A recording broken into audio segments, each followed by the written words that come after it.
Bonjour à tous et bienvenue si vous venez de nous rejoindre. C'est en direct du Palais Apostolique au Vatican que nous nous retrouvons pour la traditionnelle audience du pape au corps diplomatique. 178 États sont représentés ainsi que l'ordre de Malte.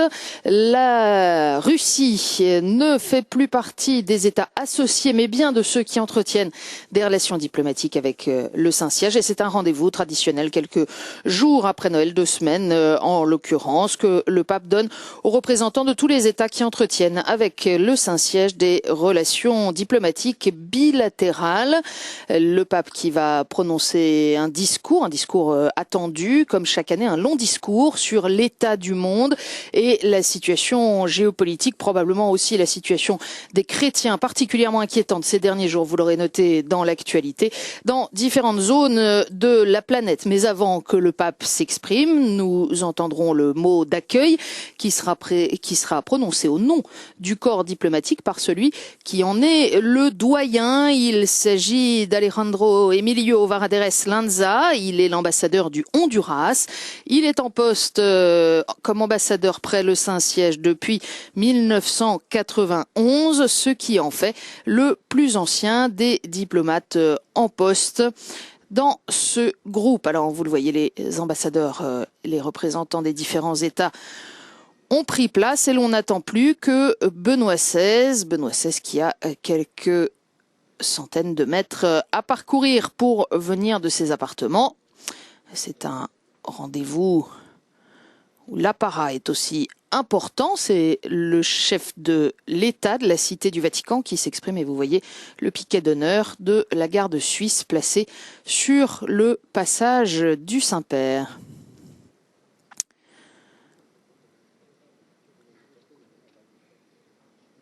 « 178 ambassadeurs en grande tenue, au nombre desquels, bien entendu, l'ambassadeur de France près le Saint-Siège, Stanislas de la Boulaye. Il est en fonction depuis un an à peu près.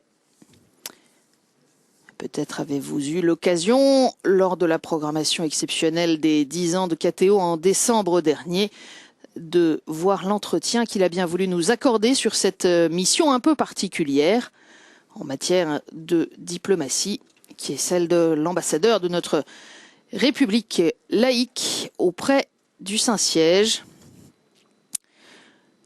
plus ancien de tous les postes d'ambassadeur que cette représentation diplomatique de la France au Vatican.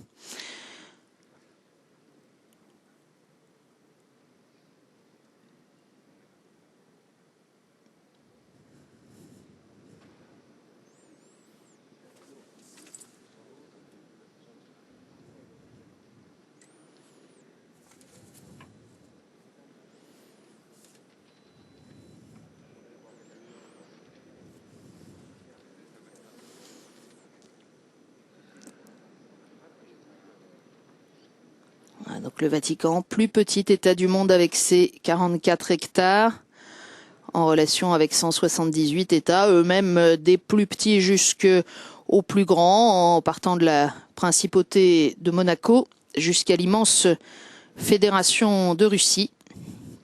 Et puis je vous le disais, il y a d'autres représentants que ceux des 178 États qui sont conviés également à ce rendez-vous, puisque leurs représentants près le Saint-Siège sont considérés comme des représentations diplomatiques. On peut citer en particulier l'ordre souverain militaire de Malte, la communauté européenne, et puis les relations de nature spéciale qui sont entretenues aussi avec l'autorité nationale palestinienne. C'est l'occasion de rappeler aussi que le Saint-Siège participe à de nombreuses organisations internationales, des organismes intergouvernementaux ou encore des programmes internationaux, parmi lesquels les Nations Unies, l'Organisation des Nations Unies pour l'agriculture et l'alimentation, la FAO, où Benoît XVI s'est rendu il y a quelques semaines à peine à l'occasion de son sommet mondial, puisque le siège de la FAO se trouve à Rome, ou encore le Haut Commissariat des Nations Unies pour les réfugiés.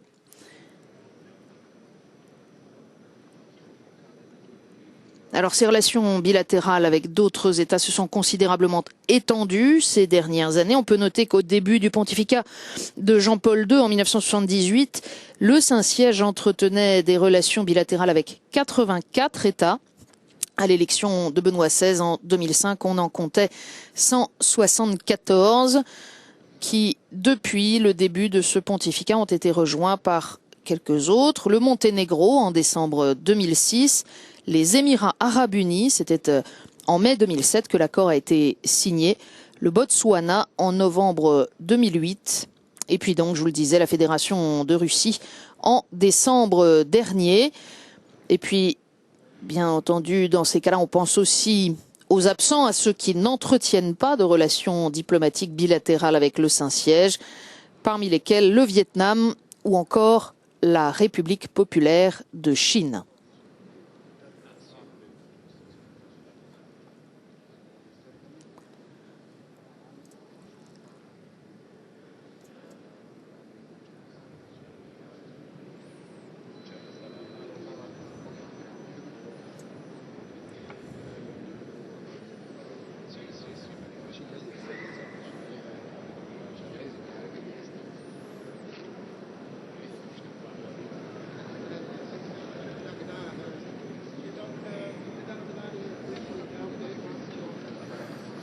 Ouais, c'est une chance pour nous dans le rendez-vous de ce matin, puisque la langue diplomatique officielle est toujours le français, et donc le pape, de même que l'ambassadeur du Honduras qui lui souhaitera la bienvenue, s'exprimeront tous deux en français.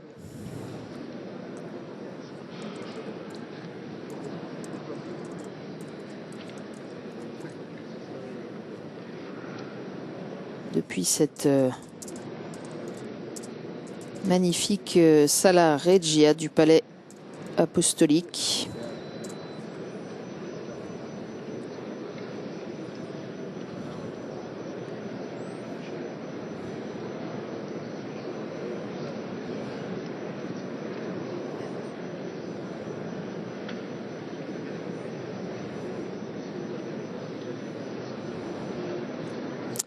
C'est traditionnellement le lundi après l'Épiphanie que le pape Benoît XVI fixe ce rendez-vous aux représentants des différents pays du monde.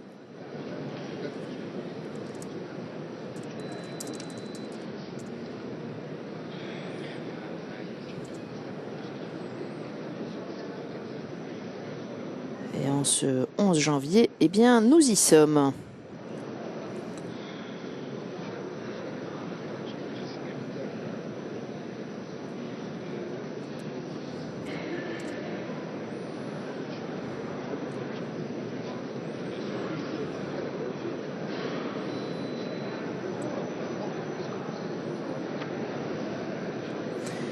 Voilà, la patience des ambassadeurs va être récompensée. Vous le voyez, le pape s'approche, accompagné du cardinal secrétaire d'État.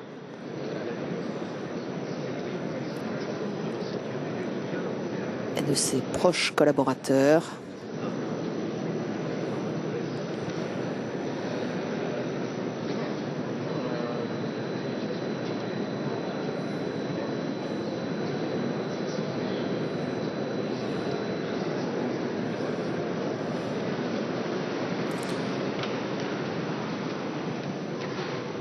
Vous aurez aperçu au deuxième rang, derrière le pape, Monseigneur Dominique Mamberti.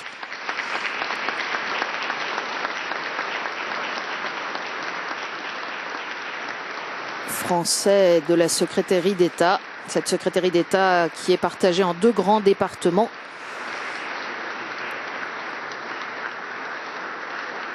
L'une, disons, plutôt pour les affaires intérieures de l'Église et l'autre plutôt pour les relations avec les États. Voilà, le temps que la délégation qui accompagne Benoît XVI se mette en place, et nous allons entendre le discours du doyen du corps diplomatique accrédité près le Saint-Siège, M. Alejandro Emilio Valaderes Lanza, ambassadeur du Honduras depuis 1991. Très Saint-Père, c'est avec une émotion renouvelée que je me fais l'interprète du corps diplomatique accrédité près le Saint-Siège pour présenter à votre sainteté, en cette nouvelle année, le vœu le plus fervent que nous formons pour sa santé, son bonheur personnel et pour le reste et féconde continuation de son ministère apostolique. J'aurais tant voulu qu'aujourd'hui mon adresse à votre auguste personne soit portée sur de nouvelles expériences sur le devenir si incertain de notre monde. Hélas, le doute, voire l'inquiétude continue de prévaloir même si quelques signes positifs nous permettent de croire encore dans la capacité de l'homme de vaincre l'adversité et d'œuvrer pour la paix, le bien de son prochain et l'avenir de l'humanité. Dans le discours qu'elle avait prononcé le 8 janvier 2009 devant notre Assemblée, votre sainteté avait condamné les recours aux armes pour résoudre les problèmes qui, depuis le temps les plus reculés, assaillent notre planète. Malheureusement, au cours des 12 derniers mois, son appel n'a pas été entendu. Le conflit que depuis quelques années déjà meurtrit de nombreux endroits de la Terre continue de semer la mort et la désolation. S'y sont ajoutés de nouveaux affrontements et l'expression d'une violence toujours plus aveugle et cruelle, qui plonge dans le désespoir d'hommes, de femmes et d'enfants prêts au pire pour recouvrir un peu plus de liberté et aspirer à un peu moins de misère. Les masses médias se font trop souvent l'écho de ces situations dramatiques avec une complaisance parfois coupable. Au cours de l'année passée, la Terre et l'élément ont manifesté leur colère. Tremblements de terre, cyclones, inondations se sont succédés. Ces catastrophes naturelles donnent à réfléchir, même si, à l'évidence, elles ne sont pas l'expression de la revanche de notre planète, considérablement surexploitée et polluée depuis des décennies. À cet égard, nous fondions tous de sérieux espoirs dans les travaux de la conférence sur le réchauffement climatique de Copenhague, où se sont réunis un nombre jamais atteint de chefs d'État ou de gouvernement.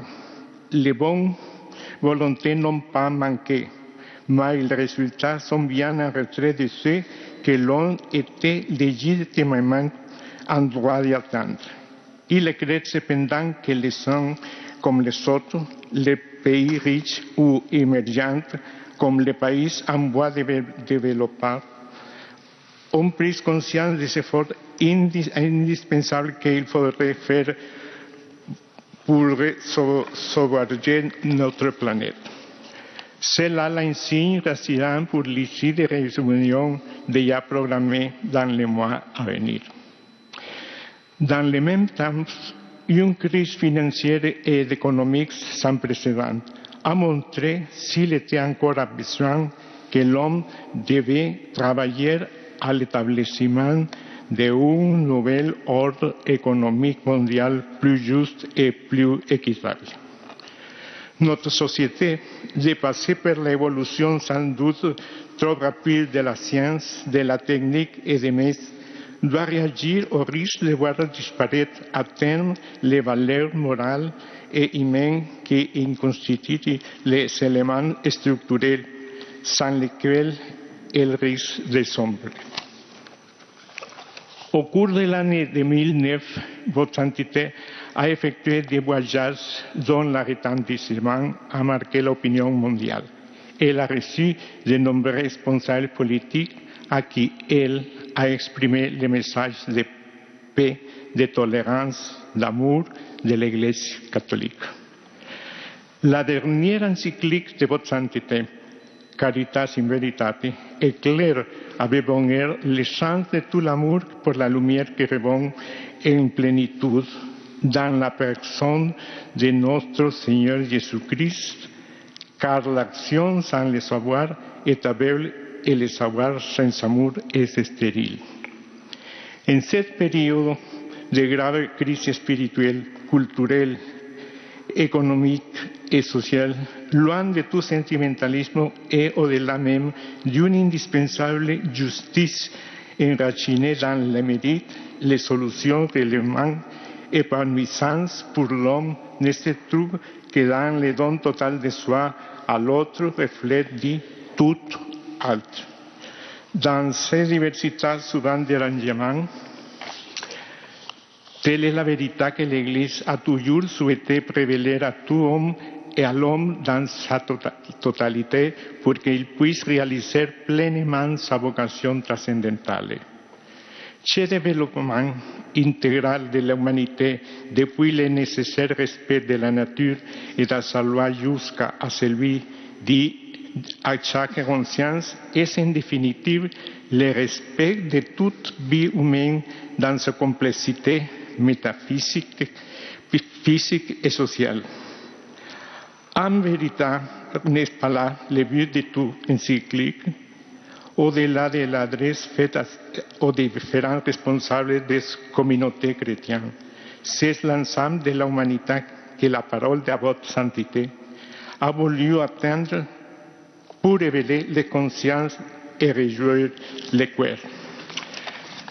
En effet, comment ne pas reconnaître que l'intelligence et l'amour sont des dons merveilleux que le Seigneur a fait à tous et à chacun lors de ces deux facultés serviront pour donner naissance à l'intelligence du cœur. Elle reflète au cœur même de l'intelligence universelle la capacité donnée à l'homme par son créateur de lire à travers les lignes de la complexité cosmique, historique et personnelle, les récits ainsi révélés de chacun d'entre nous qui ne sont autres que ceux de l'amour reçu, donné et partagé. Le fruit bien visible de l'effort écuménique et du dialogue interreligieux témoigne depuis des décennies du souci du siècle apostolique de respecter la volonté de notre Seigneur, que tous soient comme moi et les Pères sont un. Votre sainteté me permettra de conclure en représentant son invite aux croyances dans son message pour la Journée mondiale de la paix 2010.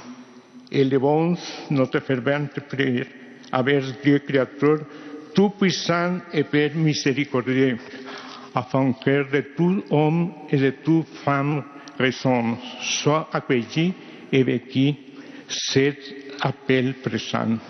Si tu veux construire la paix, protège la création. Bonne et heureuse année, très Saint Père. Un discours avec beaucoup de mérite pour l'ambassadeur du Honduras, employant ici la langue française, qui rappelle que les sujets d'inquiétude ne manquent pas dans le monde.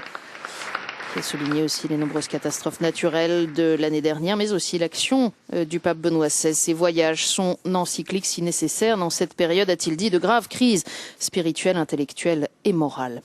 On écoute maintenant le discours du pape Benoît XVI au corps diplomatique accrédité auprès du Saint-Siège. Excellences, Mesdames, Messieurs, cette rencontre traditionnelle du début de l'année, 2 semaines après la célébration de la naissance du Verbe incarné, est pour moi une grande joie. Comme nous l'avons proclamé dans la liturgie, dans le mystère de la Nativité, celui qui par nature est invisible, se rend visible à nos yeux, engendré avant le temps, il entre dans le cours du temps, faisant renaître en lui la création déchue, il restaure toutes choses. À Noël, nous avons donc contemplé le mystère de Dieu et celui de la création. Par l'annonce des anges aux bergers, nous est parvenue la bonne nouvelle du salut de l'homme et du renouvellement de tout l'univers. C'est pourquoi, dans le message pour la célébration de la Journée mondiale de la paix de cette année, j'ai invité toutes les personnes de bonne volonté à qui les anges ont promis justement la paix, à protéger la création. Et c'est dans le même esprit que je suis heureux de saluer chacun d'entre vous, en particulier ceux qui sont présents pour la première fois à cette cérémonie. Je vous remercie vivement pour le vœu dont s'est fait l'interprète votre doyen, Monsieur l'ambassadeur Alejandro Valladares Lanza, et vous redis combien j'ai apprécié la mission que vous accomplissez près du Saint-Siège. Par votre entremise, je désire faire parvenir de cordiales salutations et des souhaits de paix et de bonheur aux autorités et à tous les habitants des pays que vous représentez dignement. Ma pensée s'étend aussi à toutes les autres nations de la terre. Le successeur de Pierre tient sa porte ouverte à tous et désire entretenir avec tous des relations qui contribuent au progrès de la famille humaine. Depuis quelques semaines, de pleines relations diplomatiques ont été établies entre le Saint-Siège et la Fédération de Russie. C'est là un motif de profonde satisfaction. De même a été très significative la visite que m'a faite récemment le président de la République socialiste du Vietnam, paix chère à mon cœur, où l'Église célèbre sa présence multiséculaire par une année jubilaire. Dans cet esprit d'ouverture, au cours de l'année 2009, j'ai reçu de nombreuses personnalités politiques venant de divers pays. J'ai aussi visité certains d'entre eux. Je me propose à l'avenir, dans la mesure du possible, de continuer à le faire. L'Église est ouverte à tous, parce qu'en Dieu, elle existe pour les autres. Elle participe donc intensément au sort de l'humanité, qui en cette année à peine commencée, apparaît encore marquée par la crise dramatique qui a frappé l'économie mondiale, provoquant une instabilité sociale grave et diffuse. Dans l'encyclique Caritas in Veritate, j'ai invité à rechercher les racines profondes de cette situation. En dernière analyse, elle réside dans une mentalité courante égoïste et matérialiste, oublieuse des limites inhérentes à toute créature. Aujourd'hui, je voudrais souligner que cette même mentalité menace également la création. Chacun de nous pourrait citer probablement un exemple des dommages qu'elle provoque à l'environnement partout dans le monde. J'en cite un, parmi tant d'autres dans l'histoire récente de l'Europe.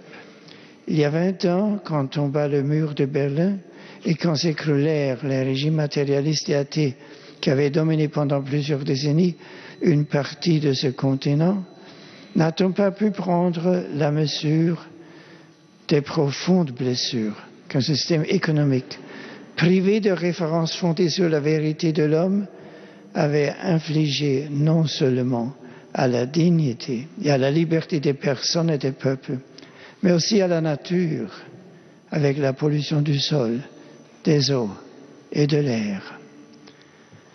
La négation de Dieu défigure la liberté de la personne humaine, mais dévaste aussi la création.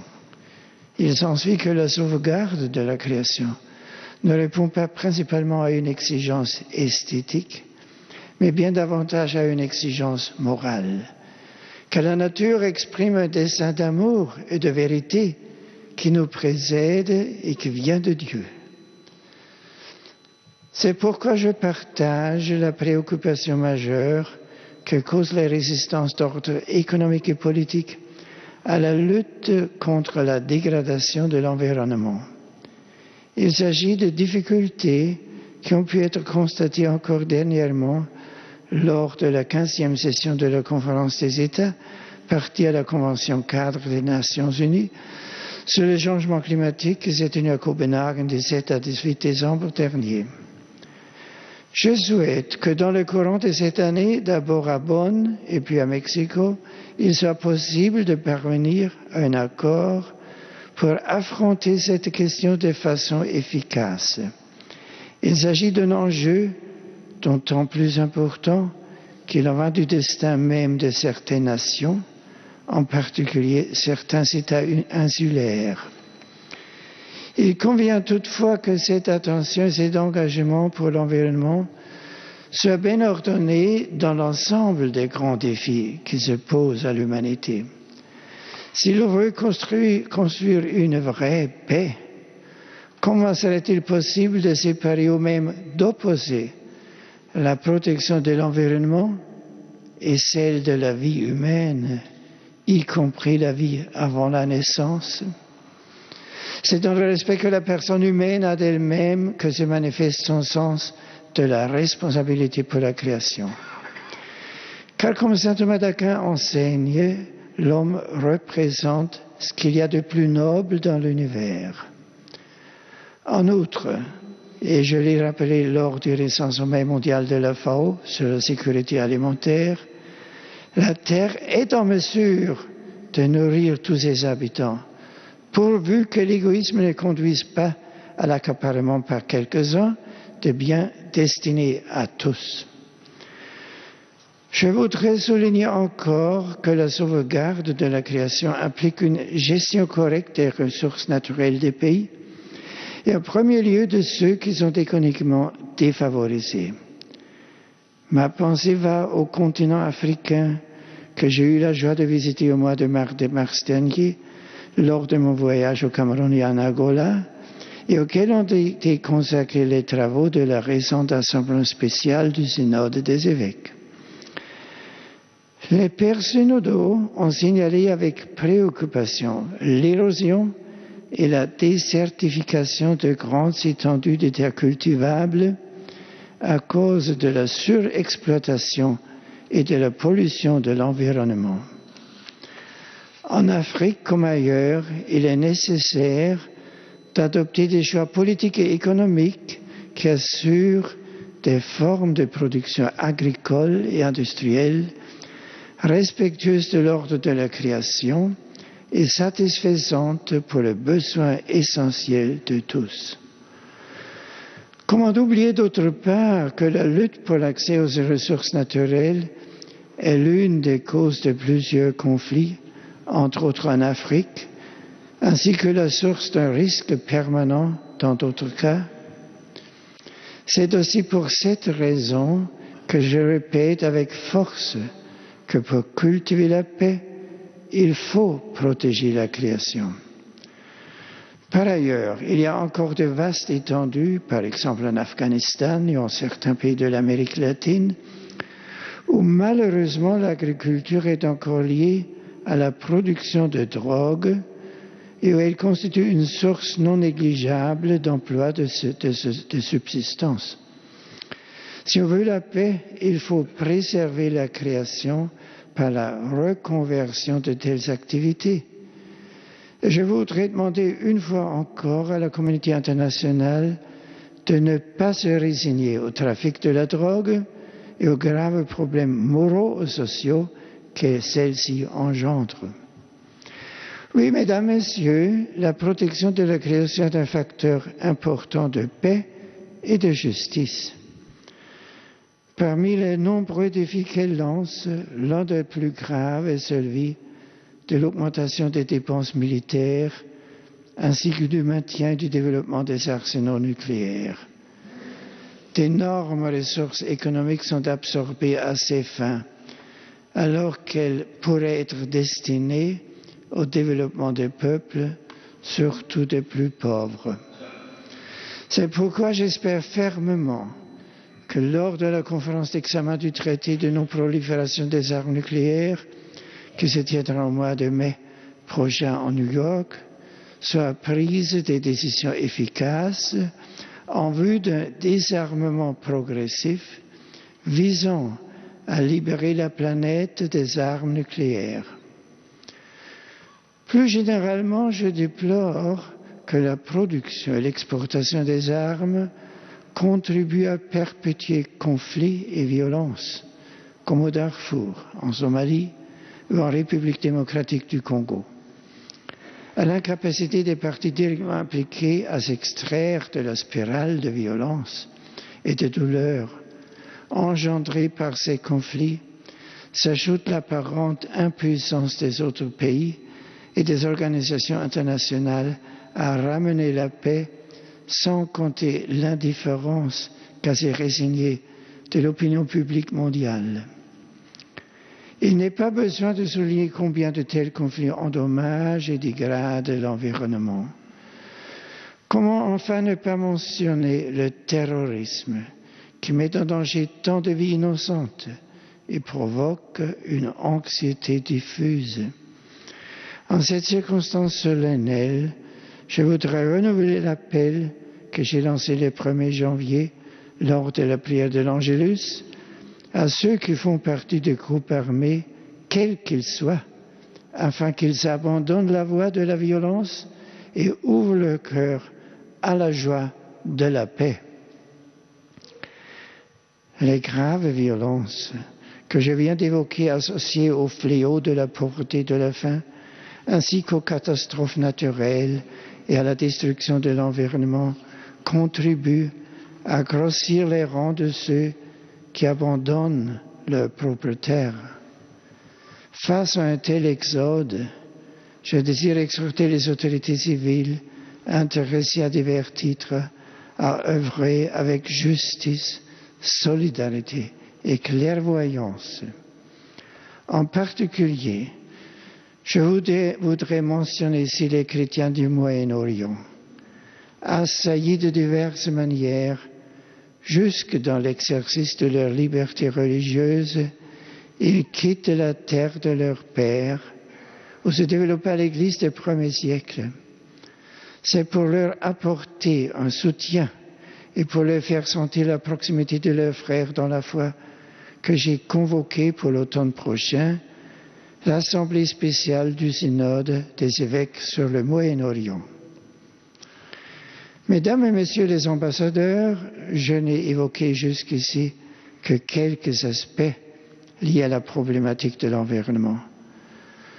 Cependant, les racines de la situation qui est sous les yeux de tous sont d'ordre moral et la question doit être affrontée dans le cadre d'un grand effort d'éducation afin de promouvoir un changement effectif des mentalités et d'établir de nouveaux modes de vie.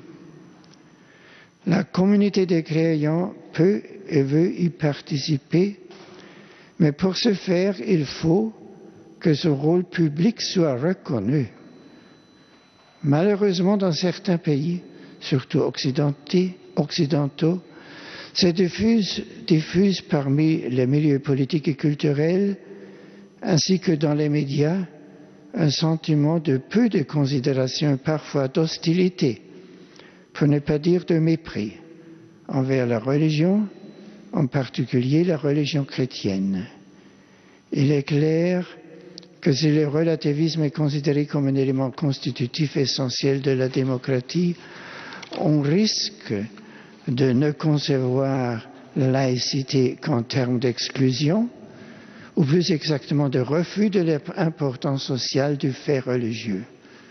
Une telle approche, cependant, crée confrontation et division, blesse la paix, perturbe l'écologie humaine et en rejetant par principe les attitudes différentes de la sienne, devient une voie sans issue.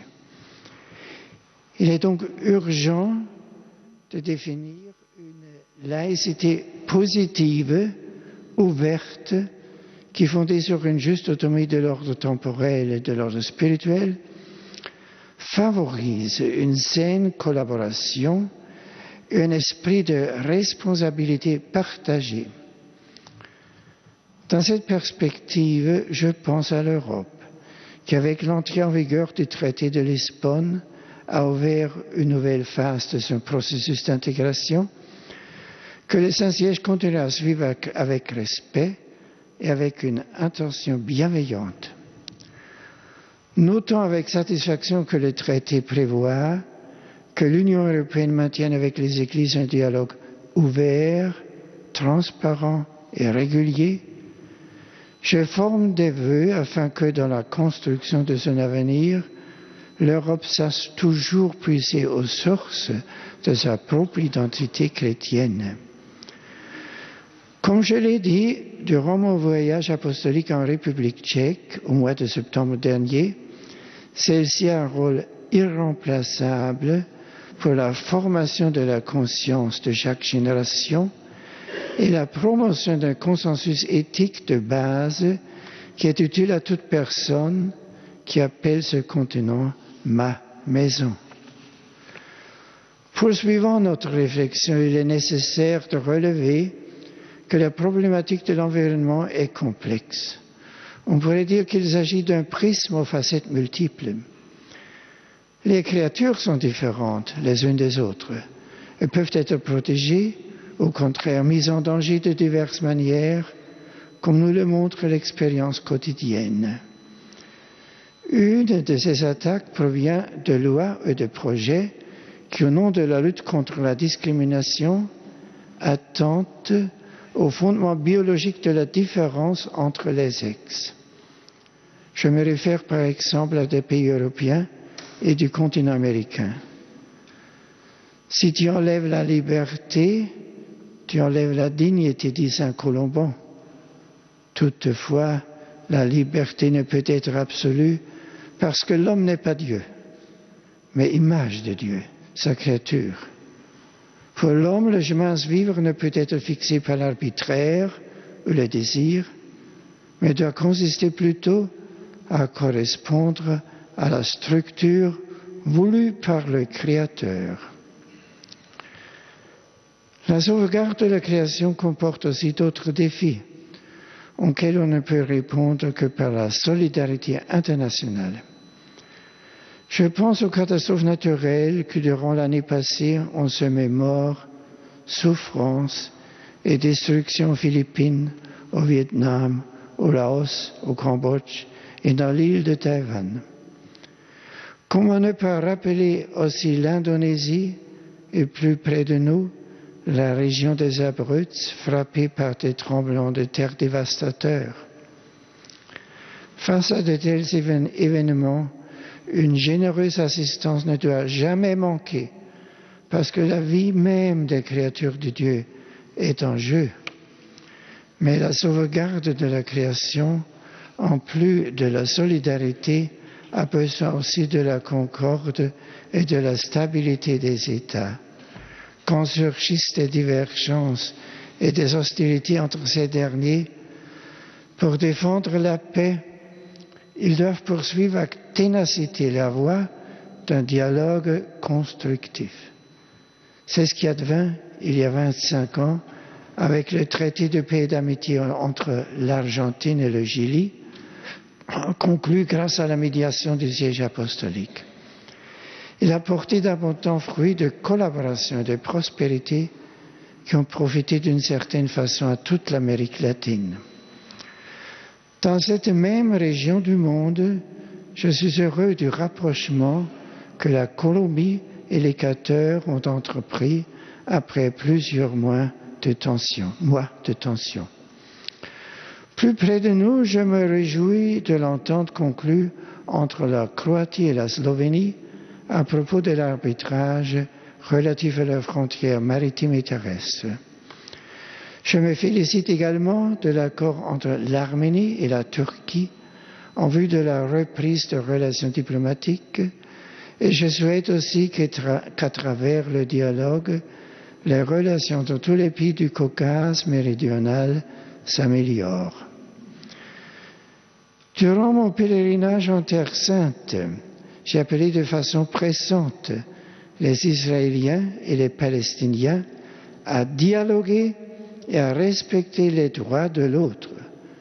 Encore une fois, j'élève ma voix afin que soit universellement reconnu le droit de l'État d'Israël à exister et à jouir de la paix et de la sécurité dans des frontières internationalement reconnues. Et que de même soit reconnu le droit du peuple palestinien à une patrie souveraine et indépendante, à vivre avec dignité et se déplacer librement. Je voudrais en outre demander le soutien de tous afin que soit protégée l'identité et le caractère sacré de Jérusalem, son héritage culturel et religieux, dont la valeur est universelle. Seulement ainsi, cette ville unique, sainte et tourmentée, pourrait être signe et anticipation de la paix que Dieu désire pour toute la famille humaine. Par amour du dialogue et de la paix qui sauvegarde la création, j'exhorte les gouvernants et les citoyens de l'Irak à dépasser les divisions, la tentation de la violence et de l'intolérance pour construire ensemble l'avenir de leur pays. Les communautés chrétiennes veulent, elles aussi, apporter leur contribution, mais pour cela, il faut que leur soit assuré respect, sécurité et liberté. Ces derniers mois, le Pakistan a été aussi durement frappé par la violence et certains épisodes ont visé directement la minorité chrétienne. Je demande que tout soit fait afin que de telles agressions ne se renouvellent plus et que les chrétiens puissent se sentir pleinement intégrés dans la vie de leur pays.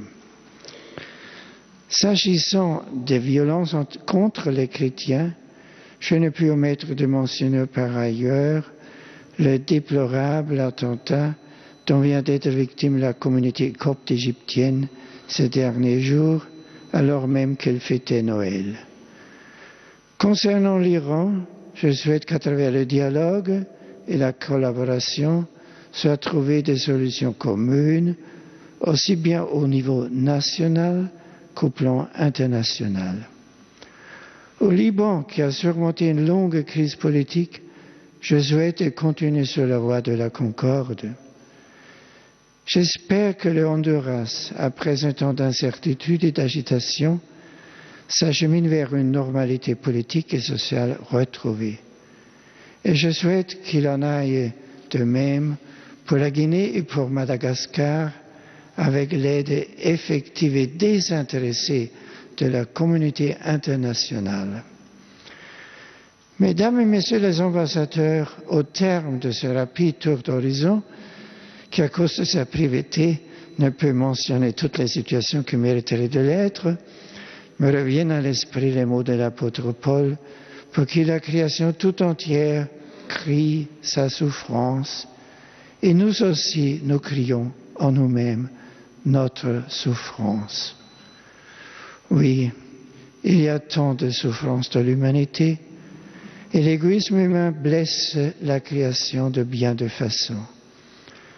C'est pour cela que l'attente du salut qui concerne toute la création est encore plus intense et qu'elle est présente dans le cœur de tous, croyants et incroyants.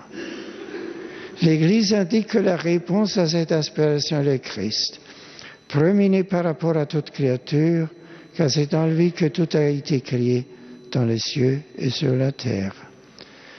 Fixant sur lui mon regard, j'exhorte toute personne de bonne volonté à œuvrer avec confiance et générosité pour la dignité et la liberté de l'homme. Que la lumière et la force de Jésus nous aident à respecter l'écologie humaine, conscient que l'écologie environnementale en trouvera aussi un bénéfice, car le livre de la nature est unique et indivisible. C'est ainsi que nous pourrons consolider la paix aujourd'hui et pour les générations à venir. Bonne année à tous.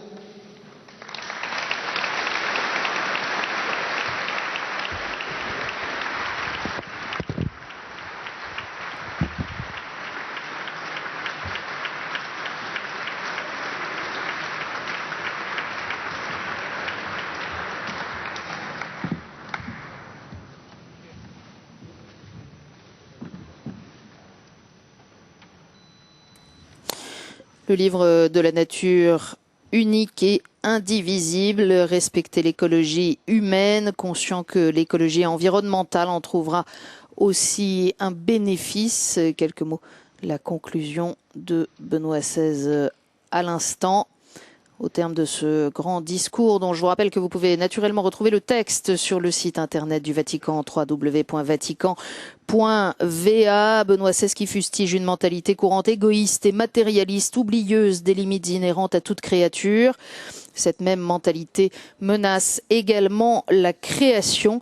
Et Benoît XVI, dans son tour d'horizon, de rappeler qu'on ne peut séparer encore moins opposées, protection de l'environnement et celle de la vie humaine, y compris la vie avant la naissance. Le pape qui appelle à une gestion correcte des ressources naturelles des pays, en particulier ceux qui sont économiquement défavorisés, rappelant ce qu'il avait dit au sommet de la FAO, la Terre est en mesure de nourrir tous ses habitants, et qui martèle ce qui était le titre de son message du 1er janvier, pour cultiver la paix, il faut protéger la création. Le pape qui regrette l'augmentation des dépenses militaires et des arsenaux nucléaires qui engloutissent d'énormes ressources économiques et qui contribuent à perpétuer conflits et violences. Et Benoît XVI de citer le Darfour, la Somalie ou encore la République démocratique du Congo. Et puis bien sûr le Saint-Père qui mentionne le terrorisme qui met en danger tant de vies innocentes et qui redit son appel du 1er janvier à tous ceux qui font partie de groupes armés afin qu'ils abandonnent la voie de la violence. Le pape qui porte aussi son attention sur tous ceux contraints d'abandonner leur propre terre,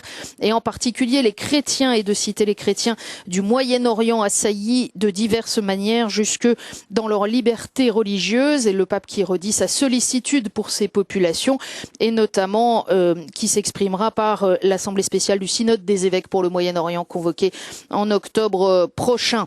Le pape qui poursuit son discours avec la nécessité de promouvoir un changement des mentalités pour assurer la sauvegarde de la création et le développement responsable de l'homme. La communauté des croyants peut et veut participer à ce défi, indique Benoît XVI, mais pour cela il faut que son rôle public soit reconnu, et malheureusement dans certains pays, surtout occidentaux, se diffuse un sentiment de peu de considération, parfois d'hostilité, pour ne pas dire de mépris envers la religion, et en particulier la religion chrétienne. Et Benoît XVI d'appeler à une laïcité positive, ouverte, fondée sur une juste autonomie de l'ordre temporel et de l'ordre spirituel, en invitant l'Europe à toujours puiser aux sources de sa propre identité chrétienne. Le pape, bien entendu, qui condamne les lois ou projets qui, au nom de la lutte contre la discrimination, attentent au fondement biologique de la différence entre les sexes. Et puis le pape qui souligne la nécessaire solidarité internationale devant les catastrophes naturelles. Une planète particulièrement touchée cette année. Benoît XVI cite les Philippines, le Vietnam, le Laos, le Cambodge, l'île de Taïwan, l'Indonésie ou encore les Abruzzes. Et puis Benoît XVI a voulu encourager ceux qui font des efforts pour la paix, en particulier en soulignant les 25 ans du traité d'amitié entre l'Argentine et le Chili, mais aussi plus récemment les relations entre la Colombie et l'Équateur qui s'améliorent, ou encore celles entre la Croatie et la Slovénie, ou entre l'Arménie et la Turquie. Il invite à suivre la même voie pour les Israéliens et Palestiniens, en rappelant le droit de l'État d'Israël à jouir de la paix et de la sécurité, et le droit des Palestiniens à une patrie souveraine et indépendante. Le Saint-Père qui souligne aussi le caractère sacré de Jérusalem. Et puis Benoît XVI a exhorté les gouvernants d'un certain nombre de pays à tout faire pour faire revenir la paix et la concorde et protéger les minorités chrétiennes, en particulier en Irak, mais aussi au Pakistan ou encore en Égypte. Benoît XVI qui a voulu finir par ces mots de l'apôtre Paul: la création tout entière crie sa souffrance. Oui, il y a tant de souffrance dans l'humanité et l'égoïsme humain blesse la création de bien des façons. C'est pour cela, ajoute le souverain pontife, que l'attente du salut qui concerne toute la création est encore plus intense et qu'elle est présente dans le cœur de tous, croyants et incroyants. L'Église, ajoute-t-il, indique que la réponse à cette aspiration est le Christ, premier-né par rapport à toute créature, car c'est en lui que tout a été créé, dans les cieux et sur la terre. Voilà, je vous redis que vous pouvez retrouver le texte de ce discours sur le site internet du Vatican. Vous pouvez également revoir et réentendre Benoît XVI sur www.ktotv.com. Merci à tous ceux qui nous ont permis de vivre ce matin les vœux du pape au corps diplomatique en direct de la Sala Regia du Palais Apostolique. Merci en particulier au centre télévisé du Vatican et à Telepatch pour leurs images, et à nos confrères de l'agence romaine Immédiat. Très bonne journée à toutes et à tous. Prochain rendez-vous avec le pape mercredi pour l'audience générale, dimanche pour l'Angélus, et puis à noter également dimanche prochain l'après-midi la visite de Benoît XVI à la synagogue de Rome. Bonne journée à tous.